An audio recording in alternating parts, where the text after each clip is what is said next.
എല്ലാവർക്കും very good morning and happy new year.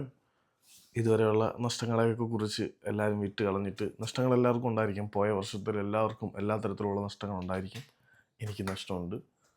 So ego കളഞ്ഞിട്ട് കംബാക്കിന് വേണ്ടി ആത്മാർത്ഥമായിട്ട് ശ്രമിക്കുക.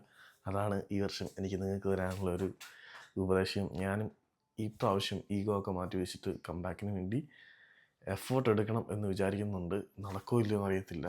എൻ്റെ ന്യൂ ഇയർ റെസൊല്യൂഷൻ എൻ്റെ കംബാക്ക് തന്നെയാണ്. അതിന് ഞാൻ ടു ആൻ എക്സ്റ്റെൻറ്റ് ട്രൈ ചെയ്യും. സ്റ്റാർട്ട് ചെയ്യാനും കൺസിസ്റ്റൻ്റ് കൊണ്ടിരിക്കാനും ഒക്കെ ബുദ്ധിമുട്ടാണ്. എന്നാലും ഒരു എഫേർട്ട് ഉണ്ടാക്കണം. പഠിക്കാനൊക്കെ ചിലപ്പോൾ സ്റ്റാർട്ട് ചെയ്യും, ഇല്ലെങ്കിൽ കളയും. That's it. ഓക്കെ ഗായ്സ്, അപ്പം കേരള ബ്ലാസ്റ്റേഴ്സിൻ്റെ കാര്യം തന്നെ വെച്ച് തുടങ്ങാം. കേരള ബ്ലാസ്റ്റേഴ്സിൻ്റെ കാര്യം എന്ന് പറഞ്ഞാൽ, നിലവിലെ ഫോർമാറ്റിനെ കുറിച്ച് ഇന്ത്യൻ സൂപ്പർ ലീഗ് ക്ലബ്ബുകൾക്ക് ഓൾ ഇന്ത്യ ഫുട്ബോൾ ഫെഡറേഷൻ്റെ ഭാഗത്തു നിന്നും ഒരു നോട്ടിഫിക്കേഷൻ, ഒരു ഭീഷണി പോലെ വന്നത് നിങ്ങൾക്ക് എല്ലാവർക്കും അറിയാമല്ലോ. ആ ഒരു ഭീഷണിയിൽ അവർ പറഞ്ഞിരിക്കുന്നത്, ഈ ഒരു ഫോർമാറ്റിൽ നിങ്ങൾ ഈ ഒരു സീസൺ കളിച്ചില്ല എങ്കിൽ നിങ്ങളെ ഈ ഒരു വരാൻ പോകുന്ന സീസണിലെ ഇന്ത്യൻ സൂപ്പർ ലീഗിൽ നിന്നും റെലഗേറ്റ് ചെയ്യും, തരം താഴ്ത്തും എന്നാണ് പറയുന്നത്. കേരള ബ്ലാസ്റ്റേഴ്സിനെ പോലെ ഒരു ക്ലബിനെ സംബന്ധിച്ചിടത്തോളം ഹോം മത്സരങ്ങളില്ലാതെ ഇത്തരത്തിലൊരു ടൂർണമെന്റ് കളിക്കാൻ ലോജിസ്റ്റിക് കോസ്റ്റ് വഹിച്ചുകൊണ്ട് അങ്ങോട്ട് പോകുമ്പം സാമ്പത്തികമായിട്ട് വലിയ നഷ്ടമുണ്ടാകും.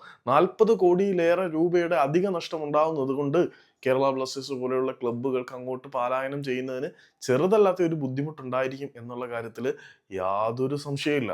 അതേസമയം ബ്ലാസ്റ്റേഴ്സിന്റെ സൈഡിൽ നിന്ന് മാത്രമല്ല, മറ്റ് പല ക്ലബ്ബുകൾക്കും ഇത്തരത്തിൽ ഉള്ള ട്രാവലിങ്ങിനോട് വിയോജിപ്പുണ്ടായിരിക്കും. പക്ഷേ ബ്ലാസ്റ്റേഴ്സിനായിരിക്കും ഇതുകൊണ്ടുണ്ടാകുന്ന ഏറ്റവും വലിയ നഷ്ടം. ഇതിനിടയിൽ ഇത്രയും വലിയ പ്രശ്നങ്ങളൊക്കെ ഉണ്ടാക്കി വെച്ചിട്ടാണ് ഓൾ ഇന്ത്യ ഫുട്ബോൾ ഫെഡറേഷൻ ഇങ്ങനെ ഭീഷണിപ്പെടുത്തുന്നത് എന്നോർക്കുമ്പോഴാണ് ഇവന്മാരുടെ ഒരു ഉളുപ്പിന്റെ ലെവൽ മനസ്സിലാവുന്നത്. ഇല്ലാത്ത ഒരു ലീഗിൽ കളിക്കാത്തതിന്റെ പേരിൽ ഇല്ലാത്ത ഒരു ലീഗിലേക്ക് ടീമിനെ തരം താഴ്ത്തും എന്നാണ് ഇവന്മാർ പറയുന്നത്.